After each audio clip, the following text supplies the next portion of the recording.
안녕하세요. 아하신야기설 통로 길라잡이 9강 2차 전도여행과 데살로니가 교회 두 번째 시간입니다. 마게도니아 지방사역. 아시는 것처럼 9강은 5개 부속 강의로 나눠져 있습니다. 지난번에는 2차 여행 경로와 갈라디아 지방사역이었고요. 이번에는 마게도니아 지방사역, 그리고 다음에는 아가야 지방사역과 귀한, 그 다음에 데살로니가 전서 길라잡이, 그리고 이어서 데살로니가 후서 길라잡이, 이렇게 진행이 됩니다.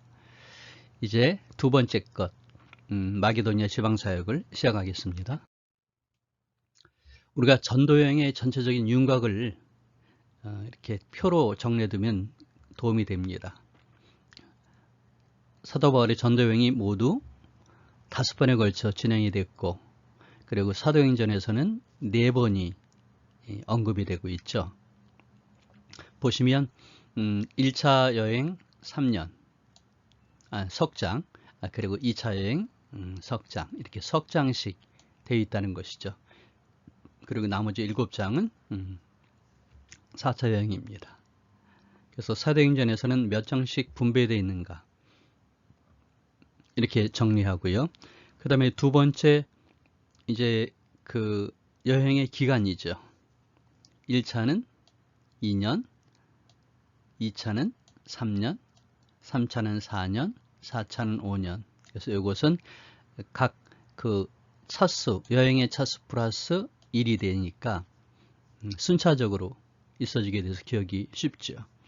지역은 1차는 갈라디아, 그리고 2차는 마게도냐와 아가야, 그리고 3차는 아시아 지역, 에베소 중심에서 아시아 지역이고, 물론 앞에 있었던 2차 지역을 다시 포함하게 되죠. 그 다음에 4차는 로마라고 하는 것이죠. 로마 지역.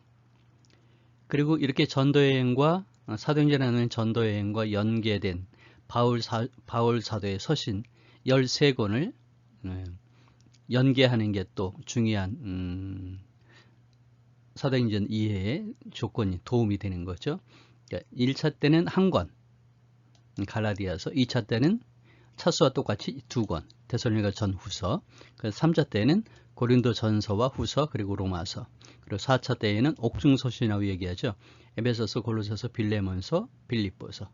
그리고 이제 5차에는 우리가 추정하건대 바울 서신의 나머지 3권, 디모데 전서, 디도서, 디모데 후서. 그리고 이제 5차이기 때문에 숫자를 맞추려고 한다면 거의 같은 시기에 기록되어진 베드로 전후서를 같이 묶어서 기억하면 차수는 권수와 동일하다, 그렇게 기억해 볼 수 있게 되겠죠.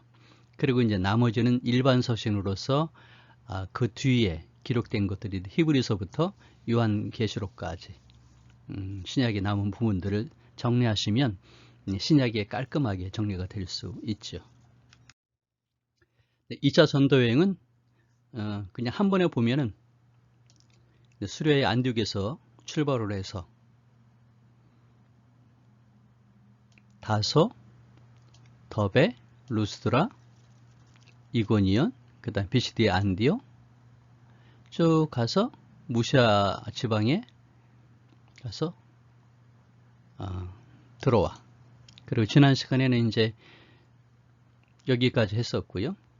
그리고 이번 시간에는 사모 드라게를 지나서 빌립보, 그 다음에 아볼로니아, 암비볼리 지나서 마게도니아, 그리고 마게도니아 지나서 베레아까지가 이제 우리가 공부할 내용이 되겠습니다. 그리고 그 이후에는 이제 아덴, 그리고 고린도, 그리고 겐그레아 해서 에베소를 들러서 가이사라 빌립보 거쳐 예루살렘, 그리고 안디옥으로 돌아가는, 귀환하는 2차 전도여행의 여정입니다. 바울이 그 환상을 보았을 때 우리가 곧 마게도냐로 떠나기를 힘쓰니 이는 하나님이 저 사람들에게 복음을 전하라고 우리를 부르신 줄로 인정함이러라. 우리가 하죠. 드로아에서 배를 떠나 사모드라게로 직행하여 이튿날 네아폴리로 가고. 그래서 드로아에서 말하는 우리 네 명이죠. 바울, 실라, 디모데, 누가. 배를 타고 진행해서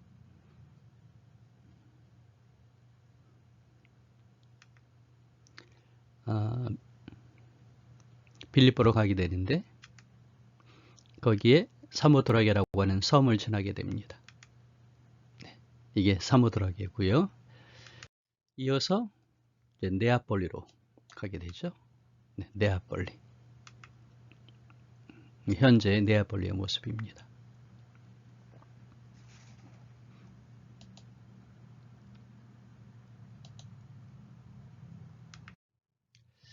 네아폴리에 가게 되면 성 울크러스 교회가 있고요. 보시면은 이렇게 벽화가 있습니다. 두 개로 나눠져 있게 되는데 하나지만 그림은 두 개죠. 사도 바울이 아시아에서 유럽으로 최초의 도착한 것을 기념하기 위해서 바울 도착 기념교회가 1928년도에 건립되어 있는데 교회가 두 곳이라고 합니다. 하나는 한국 가까이 있는 성 니콜라스 교회, 그리고 또 하나는 언더교에 있는 성 조지아 교회. 근데 지금 보시는 것은 이게 성 니콜라스 교회에 있는 이 벽화가 됩니다. 요 하나는 환상, 마게도니 사람들이 부르는 드로아에서 봤던 환상이고, 이것은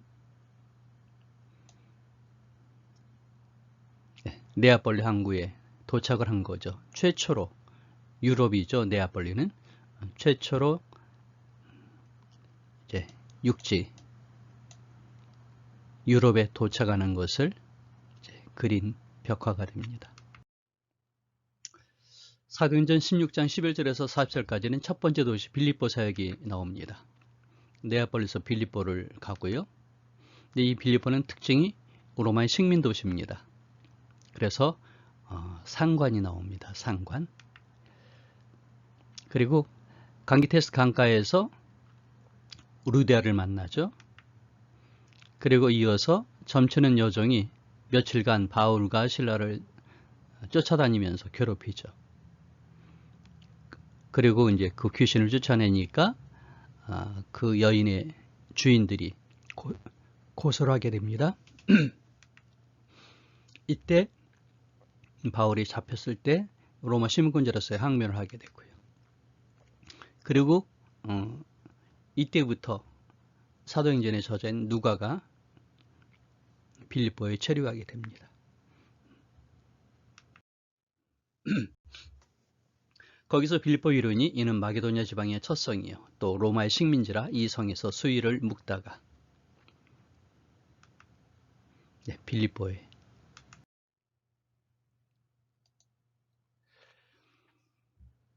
빌립보는 이 그림과 연관이 있습니다. 이 전투의 주인공은 알렉산더 대왕의 아버지였던 빌립입니다. 당시에 마게도니아를 다스렸던 사람인데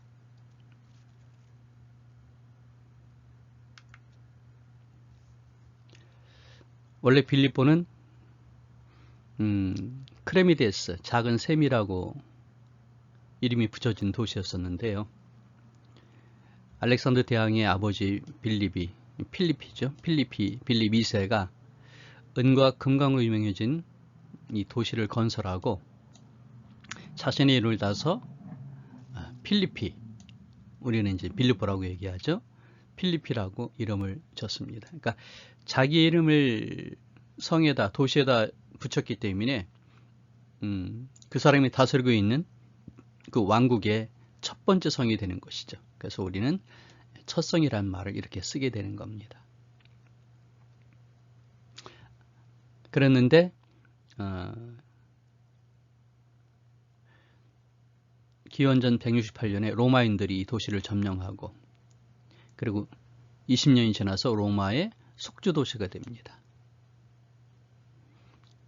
그러면서 기원전 31년에는 이탈리아의 도시, 그러니까 로마의 도시처럼 자치권, 면세권, 절대 사유권 등 그러니까 로마가 누리는 권리를 누리는 자치시가 됩니다. 자치시. 그래서 로마군이 파병되기도 하고, 그래서 인구의 절반이 로마인이었고 유대인도 좀 어느 정도 형성이 돼 있었겠죠. 그리고 주민들의 그 종교도 여러 가지로 혼합되어 있었고 경제적으로는 윤택한 그런 도시였습니다. 고대 빌립보는 보시면 1번 이게 야외 극장이고요. 그 다음에 이 성 안에서 외곽에 있죠. 그 이유는 이집트 신이기 때문에 그렇습니다. 신전이 있고요. 그 다음에 여기는 좀 더 안쪽이죠. 대지의 신인 큐벨레. 그 다음 보시면 이게 아가나티아 대로가 됩니다.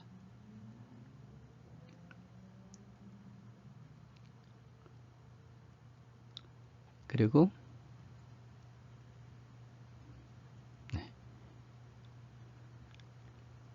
이 지역이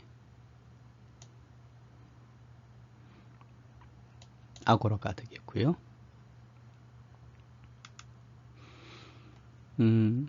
유적지입니다. 여기가 아고라 시장터였고 여기가 교회 유적이 됩니다. 안식일에 우리가 기도할 곳이 있을까 하여 문밖 강가에 나가, 문밖 강이라는 것은 성문 밖 강을 얘기하는 거겠죠. 여자들에게 말하는데 두아디라시아에 있는 자색옷값 장사로서 하나님을 섬기는 루디아라 하는 한 여자가, 그러니까 하나님을 섬기는 루디아 하는 얘기는 유대교를 믿었다는 얘기죠.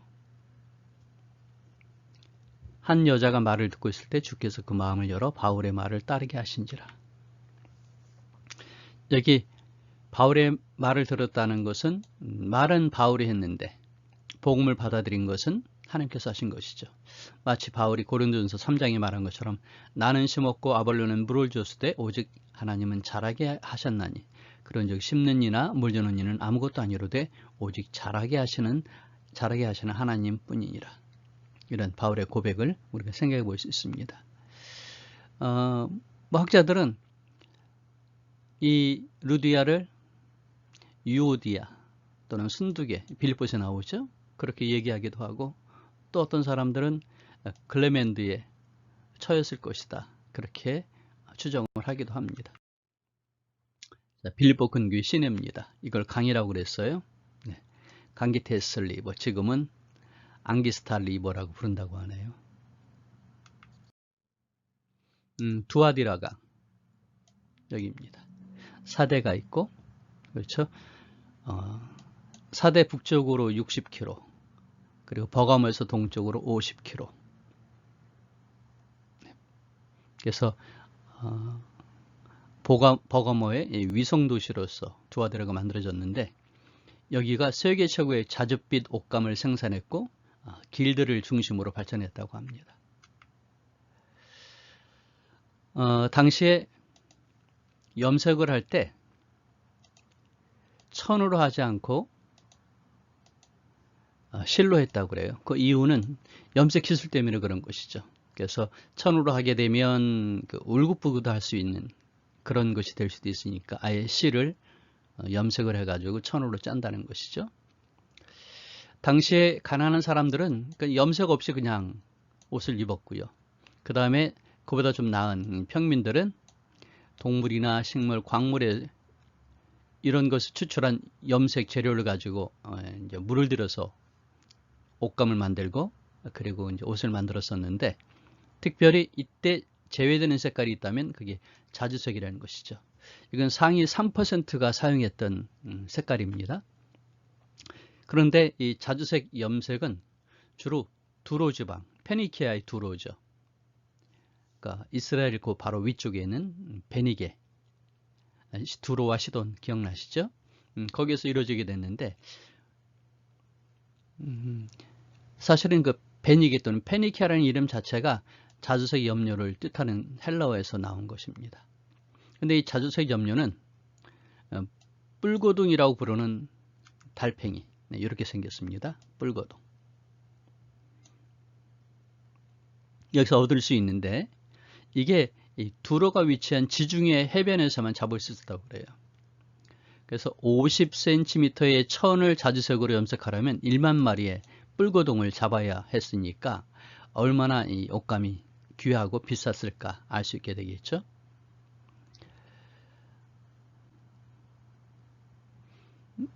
뿔고둥에서 만든 자주색 염료가 좀 비싸기 때문에 대용품으로 그 추mak절에 4가지 식물을 흔들게 되는데 그 중에 하나였던 화석류를 가지고 하기도 했지만 이렇게 하면은 가격은 저렴하지만 햇빛에 노출되면 색깔이 금방 바래게 됩니다. 그래서 뿔고둥의 자색 염료로 하게 되는데, 왜냐하면 이렇게 하게 되면 한번 염색하면 색깔을 빼는 것이 불가능할 정도로 염색 효과가 아주 강력했다고 해요. 그래서 이 이사야서의 이 이야기가 의미가 있게 되는 겁니다. 보시면 이사야 1장 18절에 말씀하고 있죠. 여호와께서 말씀하시되 오라 우리가 서로 변론하자. 너희의 죄가 주홍 같을지라도 눈과 같이 희어질 것이요 지능같이 붉을지라도 양털같이 희게 되리라. 보시면은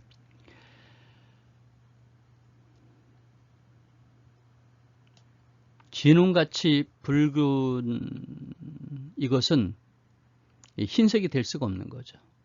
주홍같이 된 이 눈도 휘어질 수 없는 거잖아요. 그랬는데 하나님은 이것을 하실 수 있다 하는 얘기인데, 자주색의 옷감은 변할 수 없는 것이지만 인간의 능력으로는 하나님은 그렇게 하시는데 죄를 사해 주시는 것도 마찬가지다.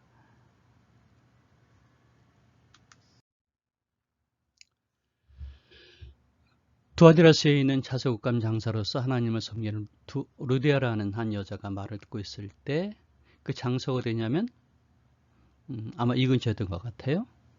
여기에서 바울의 말을 따르고 나서 세례를 받았겠죠. 여기 세례터라고 추정되는 곳입니다. 네, 빌보 광장의 서쪽면에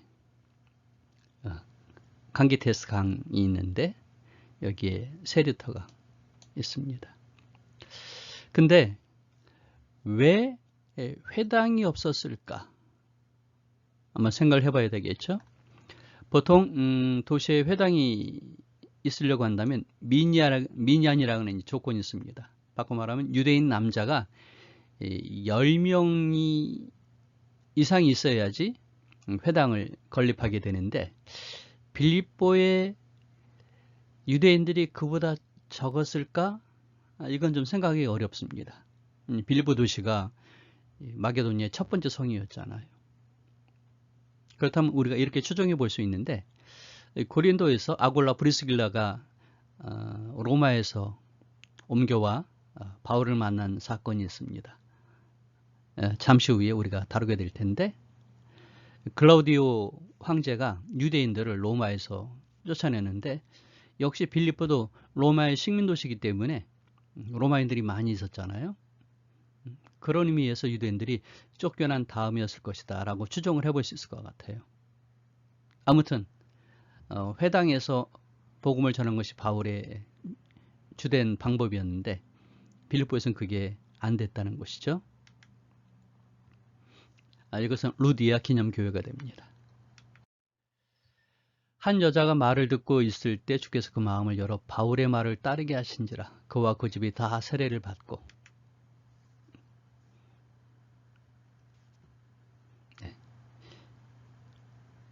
구순대 씨가 세례를 믿음을 고백하고 바로 세례를 받은 것과 유사하죠. 우리가 기도하는 곳에 가다가 점쳐는 귀신 들린 여종 하나 그랬는데 이 귀신이 무엇일까요?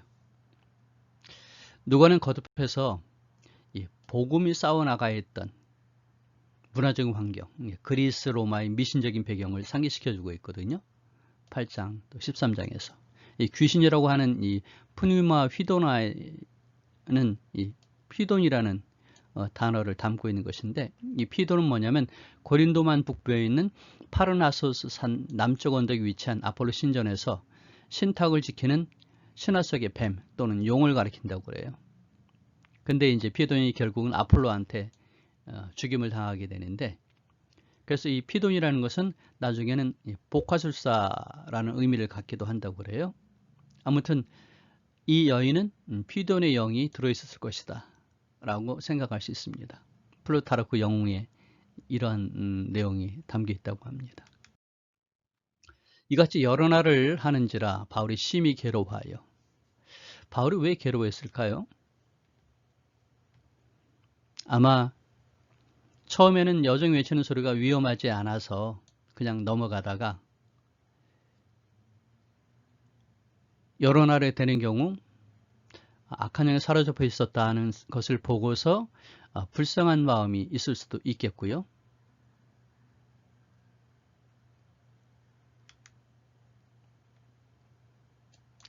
그 다음에 처음에는 특별하지 않았지만은 나중에 계속이 되니까 유명세를 받아들이게 되고, 그러다 보니까 복음 선포도보다는 귀신의 말에 사람들이 더 관심을 갖지 않을까 하는 상황을 추측해 볼 수 있습니다. 그런 의미에서 이제 사도 바울이 귀신을 쫓아내게 되죠. 이것은 복음 전도자에게 주신 하나님 주시는 능력 가운데 하나죠. 그래서 예수님께서 귀신들의 정복자이심을 나타내는 표적이 마태복음, 누가복음에 나오게 되는데, 여기에서도 빌립보에서도 이것을 보여주신 것입니다. 아마 이 여인도 훗날 빌립보 교회의 멤버가 되지 않았을까라고 생각을 하게 됩니다. 여정의 주인들은 자기 수익의 소망이 끊어진 것을 보고 바울과 실라를 붙잡아 장터로 관리들에게 끌어다가 상관들 앞에 데리고 가서 말하되,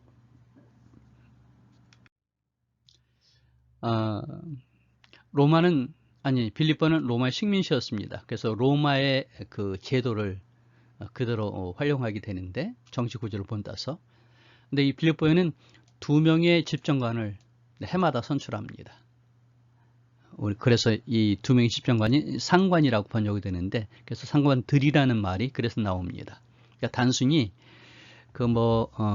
우리나라 군대의 체계로 얘기하면 위관급, 그러니까 병사들 위의 위관급 그런 정도가 아니고 최고의 위치에 있는 사람이라는 것이죠. 그리고 이제 관리라고 아까 보셨는데, 그것은 릭토르라고 하는 것인데 바로 이 사람들입니다.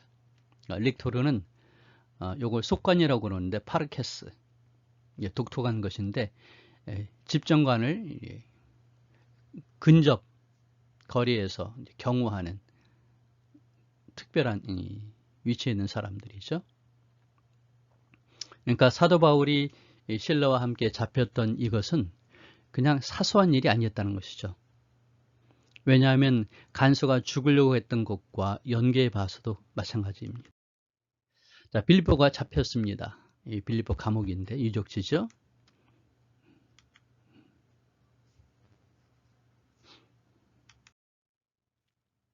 그가 이러한 명령을 받아 그들을 깊은 옥에 가두고 그 발을 착고에 든든히 채웠더니, 우리 성경에서 깊은 옥인데 영어 성경에서는 inner prison 해서 내옥이라고 얘기합니다. 로마의 감옥은 보통 3가지로 분류하게 되는데, 보통의 감옥, 그 다음에 견관 빗장을 치고 잠그는 내옥, 그리고 사형수들을 수감하는 지하옥. 그런데 사도 바울은 여기에 갇혔다는 것이죠. 그래서 양발에 착고를 차고 벽에 고정된 이렇게 이런 곳에 이렇게 있었다는 것이죠. 왜냐하면 사도 바울이 귀신도 쫓아내고 아마 병자도 고쳤겠죠. 그러니까 초자연적 능력을 발휘했다는 소문을 듣고서 특별한 감시의 필요성을 느꼈을 수도 있었을 것입니다. 그러니까 사실은 탈출이 불가능한 이런 상황인데, 누가는 이런 상황에서도 하나님께서는 벗어나게 해주신다 하는 것을 우리에게 보여주는 것이죠. 간수가 자다가 깨 옥문들이 열린 것을 보고 죄수들이 도망한 줄 생각하고 칼을 빼어 자결하려 하거늘. 네, 칼을 빼서 자결하라고 했다고 얘기하죠. 로마의 법에서는 죄수가 도망을 하게 한 간수는 죄수가 받을 형량만큼의 벌을 받는다는 것입니다. 그랬는데 간수가 죽으려고 했다는 거 보면 그러면은 이 바울과 실라가 거의 사형에 버금가는 그런 그 구형이 가능한 상황이 있다는 것이죠. 간수가 등불을 달라고 하며 뛰어들어가 무서워 떨며 바울과 실라 앞에 엎드리고, 이제 간수가 죄수의 앞에서 엎드렸습니다. 이제 바울과 실라가 어떤 사람인가를 알게 된 것이죠. 여기 엎드리고의 헬라어는 앞으로 떨어졌다, 맹렬히 돌진한다. 그러니까 얼마나 놀라고 당황했을까 하는 것을 잘 보여주고 있는 단어가 되죠. 그냥 단순히 엎드린 게 아닙니다. 네? 앞으로 떨어졌다, 맹렬히 돌진했다. 그러니까 아주 급속하게 왔다는 얘기죠. 이르되 주 예수를 믿으라, 그리하면 너와 내 집이 구원을 받으리라 하는데, 성경에 보면은 온 가족을 구원한 얘기가 몇 번 나옵니다. 구약에서 노아의 가족이 구원받았죠.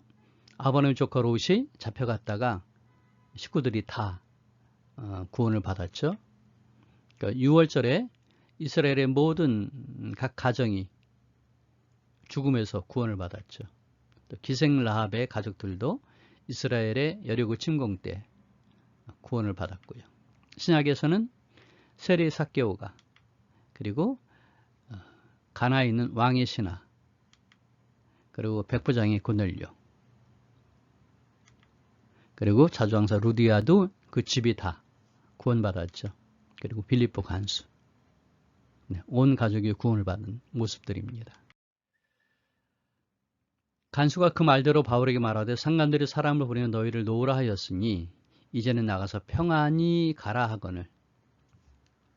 그 말은 상관들이 했던 얘기를 전하는 겁니다. 그랬더니 로마 사람인 우리를 죄도 정하지 아니하고 공중 앞에서 때리고 오기에 가두었다가 이제는 가만히 내보내고자 하느냐. 로마의 시민권을 활용하는 모습이죠.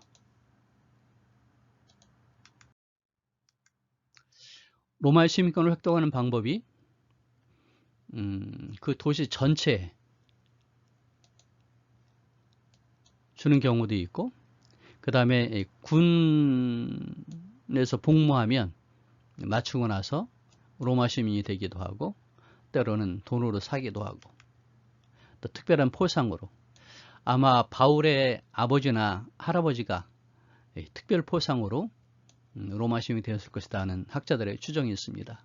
왜냐하면 그 길리기아 다소에서 나오는 길리기움으로 만든 이 천막은 고가의 천막이거든요. 바꿔 말하면 로마의 고위직 장군들이 사용하는 것이었으니까 아마 그렇게 그 바울의 가문에서 높은 로마의 장군들에게 이걸 납품하는 친분 관계 속에서 특별 포상으로 로마 시민이 되지 않았을까 하는 추정을 하게 됩니다. 네, 태어나면서 계승되는데 이건 이제 바울의 경우가 되겠죠. 로마 시민권의 특권입니다. 신문을 하지 않고 투옥시킬 수 없다. 바울이 여기에 해당되는 거죠. 채찍질을 하거나 십자가에 못 박을 수 없다. 채찍질을 당했습니다. 구타를 당했으니까요. 그리고 이제 항소할 수 있습니다. 그러니까 바울은 3번에 걸쳐서 로마 시민인 것을 총독과 지금은 상관, 또다시 이제 총독에게 어필하죠. 이어서 데살로니가 사역입니다. 사도행전 17장 1절에서 9절에 나오는데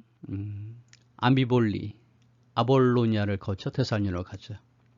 거기에서는 이번엔 상관이 아니고 읍장입니다. 읍장을 만나게 되죠. 여기는 로마 식민도시가 아니고 자유시입니다. 그리고 여기에 유대인 공동체가 있고 회당이 있었습니다. 그리고 3주에 걸쳐 안식일마다 회당에서 설교를 했죠. 그랬는데 유대인들이 고소를 하죠. 체제 전복, 선동제. 천하를 어지럽게 하던 이 사람들이 여기도 이름에 야손이 그들을 맞아들였도다. 이 사람들이 다 가이사의 명을 거역하여 말하되 다른 임금 곧 예수라 하는 이가 있다 하더이다 하면서 고소하죠. 체제 전복, 내란 선동죄로 고소했다는 얘기입니다. 다시 살펴보도록 하죠. 네. 암비볼리, 아볼로니아, 그리고 데살로니가 하는데 이때 누가는 빌립보에 남고 그리고 3명이 갔습니다. 바로 바울, 실라, 디모데라는 것이죠. 암비볼리, 여기에도 회당터가 있었는데 보시면 십자가 문양이 있죠. 복음이 전파되었음을 우리가 알 수 있습니다. 아볼로니아, 호반의 도시였는데 아볼로니아에 바울 기념교회가 있어요.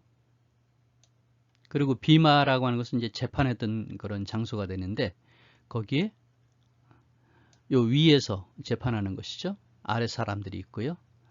여기에 사도행전 17장 1절의 말씀이 새겨져 있다는 것입니다. 물론 이것은 훗날 했던 것이기도 하지만은 아마 그 이전에 이 유사한 것이 있어서 그러지 않았을까요? 아무튼 성경에서는 단순히 지나가는 도시로 얘기했지만은 바울 기념교회가 세워진 걸로 봐서는 상당히 영향을 끼쳤지 않았을까라고 생각해 볼 수 있습니다.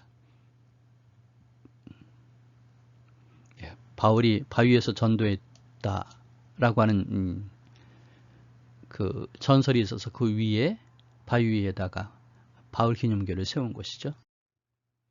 자, 데살로니가입니다. 위치가 어디냐면 바로 여기가 되는데 데살로니가 아주 중요한 것 중에 하나가 에그나티아 대로 지금 우리가 말하는 고속도로 같은 거거든요. 비아 에그나티아. 이 데살로니가에서는 아시아로 바로 갈 수 있는 그런 곳이 되는 거죠. 뜻은 하나님의 승리, 그렇게 할 수 있고요. 마게도니아 지방의 수도였습니다. 에그나티아 이 대로라고 하는 것은 군사 도로가 되는데 이쪽 아시아 쪽에 아드리아 바다, 니라키움, 아볼로니아의 기점을 두고서 마게도니아를 지나서 로마로 가게 되는 것이죠. 그래서 그런 말이 있잖아요. 모든 길은 로마로 통한다. 프랑스 시인 라풍테인이 했던 말인데 이렇게 로마는 도로를 건설해서 군대 파병뿐만 아니라 동서의 문물을 교환하고 문화와 종교가 만나게 되고 그리고 이어서 기독교가 확산되는 데 큰 기여를 했던 것이죠. 데살로니가 역사를 잠깐 살펴보면요. 빌립의 아들 알렉산더가 세계를 통일한다고 했죠. 세계까지는 아니어도 아주 큰 땅덩어리를. 그리고 그 사후에 4명의 장군이 지역을 나누게 됩니다. 특별히 이제 카산더가 이 알렉산더의 이복 동생이었었는데 이 마게도니아 지방을 그러니까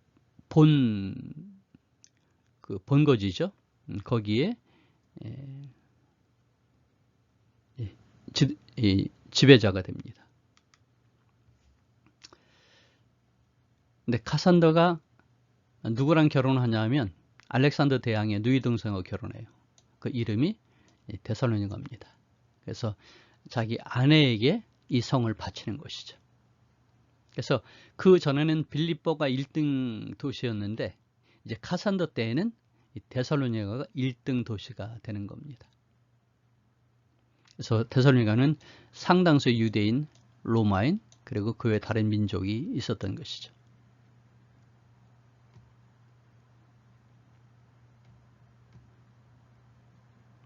주전 140년 로마가 마게도냐를 하나의 주로 속주로 통합했을 때 그때 수도가 됐었어요. 수도.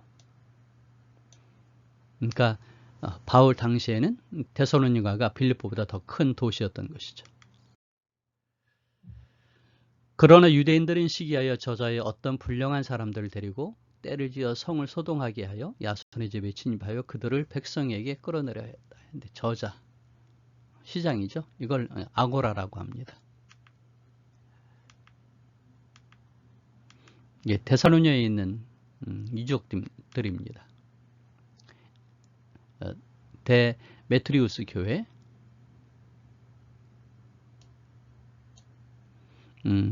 데메트리우스는 기독교 공인 직전에 순교하여서 그를 기념하는 교회를 세운 곳이고요.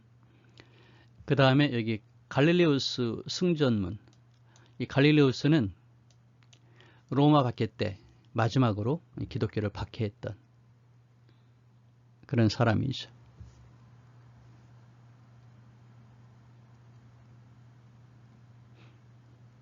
그 다음에 이것은 갈릴레우스의 무덤인데 큰 거대한 원형 건물입니다. 후에는 교회로 또 사원으로 사용됐다고 그래요.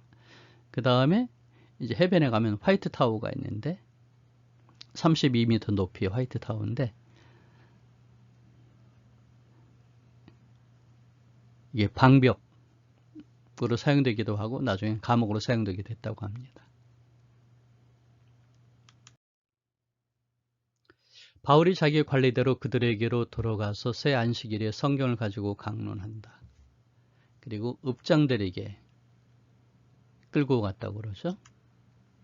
그래서 새 안식일 우리가 이제 오해할 수 있는데 그러면은 데살로니가에서 이 3주 동안만 있었던 것이냐 하는 얘기죠. 근데 사실은 데살로니가 전서 2장에 보면 사도 바울이 이 교인들을 향하여 말하죠. 내가 유모처럼 너희를 복음으로만 아니라 정말 사랑했다. 목숨 주기까지. 그렇게 얘기했거든요. 그러려면 짧은 기간 있었다는 게 아니고 좀 더 넉넉한 기간 동안 있으면서 유모처럼 그리고 아비처럼 권면하고 위로하고 경계했다 그러는데 이렇게 교훈을 하려면 이 다양한 방법이잖아요. 그러면 긴 시간이지 않았을까라고 생각합니다. 또 빌립보서에 보면 2번이나 데살로니가에 있는 동안에 쓸 것을 빌립보 교회에서 보내줬다고 그래요. 석주 안에 2번을 보냈다라고도 생각할 수 있긴 하겠죠. 하지만 지금처럼 교통이 그렇게 편한 것도 아니기도 하고 그 다음에 쓸 것이라는 것이 그냥 찔끔찔끔이 아니라고 한다면 우리 보통 뭐 1달, 2달 그렇게 생활비를 우리가 책정하잖아요. 그렇다면 더 긴 기간이었지 않았을까. 그러니까 바꿔 말하면 새 안식일은 처음에 회당에서 복음을 가르쳤을 때고 그 다음에 이제 공동체를 형성할 때까지가 3주쯤 걸렸다. 그 이후에 데살로니가전서 2장이나 빌립보서 4장에 나와 있는 내용들이 진행되지 않았을까라고 추정을 해볼 수 있습니다. 자, 읍장에 대한 얘기를 해볼까요? 주전 42년부터 이 데살로니가에서는 읍장을 중심으로 이렇게 행정 지도하게 되는 자유시 지위를 갖게 됐습니다. 그래서 이 읍장이 뭘까 하면 바르달의 문이라고 하는 그 비문에 보면 폴리탈케스라고 하는 것인데 당시 이 도시에 5, 6명의 로마 행정관이 있었다는 겁니다. 그러니까 아까 보았던 상관이라고 말하는 집행관 말고 집정관 말고 숫자가 더 많죠. 로마 행정관. 아마 서울시로 얘기하면은 구청장 그런 의미로 볼 수 있을 것 같아요. 그러니까 여기 보시면 읍장들이라는 말이 그래서 나오게 되는 거죠. 데살로니가에서는 민회 또는 공회를 가지고 있었고요. 자유도시였고. 그래서 분개한 유대인들이 읍장에게 갔습니다. 그러니까 그 도시의 최고 지도자에게 갔으니까 이것도 또한 심각한 죄가 된다는 거죠. 아주 지역적인 동네 얘기가 아니고요.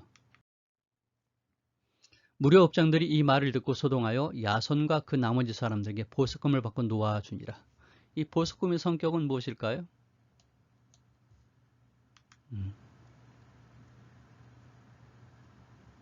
배려로 가게 되는데, 이 보석금은 바울의 얘기죠. 보석금을 내고 이제 이 야손과 남은 사람들이 풀려나게 되는데, 그들을 위한 게 아니고 일종의 화해가 되는 것인데, 바울과 실라가 복음을 전하지 않고 그리고 사라지는 것, 그런 보증이 된다는 것이죠. 그래서 배려로 가는 겁니다. 자, 배려 사역이 사도행 17장에 나오죠. 배려에 있는 사람들은 데살로니가에 있는 사람들보다 더 너그러워서. 개역 성경에서는 더 신사적이어서 그렇게 표현됐는데 저는 그게 참 마음에 들었습니다. 더 너그럽다, 더 신사적이다. 여기에서 어떤 얘기를 했을까 하면, 이게 에가나티아 대로가 있는 곳이잖아요. 사도 바울의 마음은 로마에 있었습니다. 이때 로마로 향한 계획을 갖지 않았을까? 근데 가지 않았어요. 그 이유는 당시 상황이 고린도에서도 보여주는 것처럼 로마의 황제가 유대인들을 쫓아냈기 때문에 가지 못한 것 아닌가라고 생각할 수 있죠. 그런데 이 베레아의 유대인들은 바울의 말을 편견 없이 들어줬다고 하는 특징을 갖게 됩니다. 그래서 복음이 잘 전달되고 있는데, 이 데살로니가에서 유대인들이 몰려와 소동을 벌이는 것이 전개가 되고 있죠. 베레아에 있는 사람들, 베레아가 데살로니가 옆에 있죠. 데살로니가 서쪽으로 80km, 에게에서 40km, 에게입니다. 40km, 80km. 번성한 상업도시는 아닌데, 이 세공업이 발달하고, 그 다음에 돌로 만드는 조각이 되겠죠. 상을 만드는 거, 석상. 그것이 발달했던 곳입니다.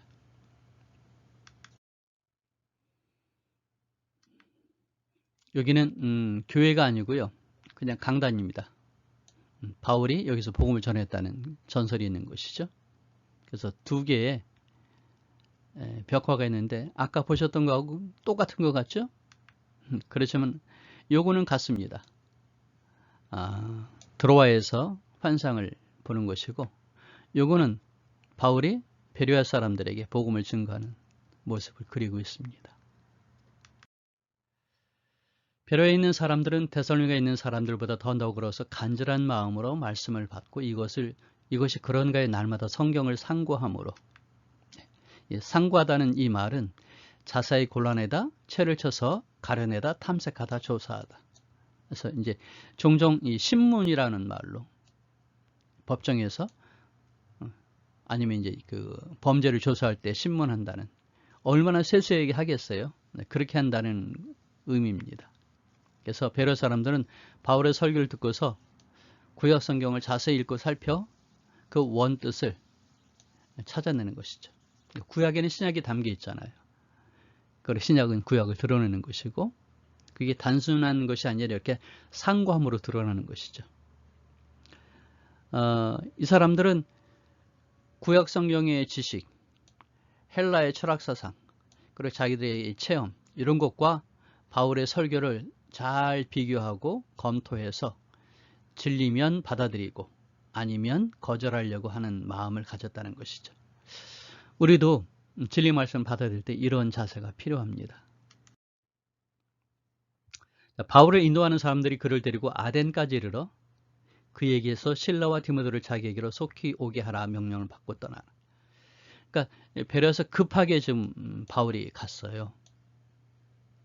그래서 아직 누가가 빌립보에 있고, 바울과 실라와 디모데는 베레아에 있고, 그리고 바울은 아덴에 있습니다. 그러면서 빨리 나한테 돌아와라, 그렇게 얘기하죠. 그런데 보면 데살로니가서 3장에 얘기합니다. 이러므로 우리가 참다 못하여 우리만 아덴에 머물기를 좋게 생각하고, 우리 형제, 그러니까 우리만입니다. 우리만. 이 우리는 누굴까요? 지금 바울이 가 있는데, 이러므로 우리가 참다 못하여 우리만 아델에 머물기를 좋게 생각하고 우리 형제 곧 그리스도의 복음을 전하는 하나님의 일꾼 디모데를 보내노니, 데살로니가 교회에 사도 바울이 디모데를 보냈다는 얘기죠. 그래서 바울은 여기 있고 실라가 있는데 디모데를 보냈습니다.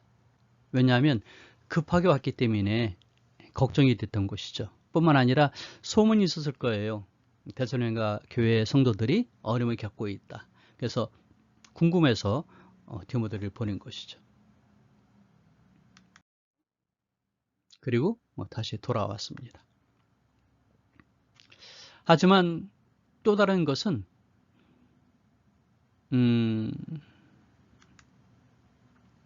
베로에서 2명이 와서 3명이 함께 있었다는 것이죠. 아덴에. 그러다가 이거 안 좋다 해가지고 둘은 있고, 그래서 우리라는 얘기가 나오죠. 우리가 참다 못하여 바울과 실라가 남고 디모데를 보냈다. 그렇게 생각해 볼 수도 있습니다. 뭐 그렇게 중요한 얘기는 아니긴 하겠지만은 함께 했던 동역자들의 그 형편을 이렇게 생각해 보는 것도 당시의 상황을 우리가 마음에 두는데 도움이 될 것 같아서 한번 살펴보았습니다.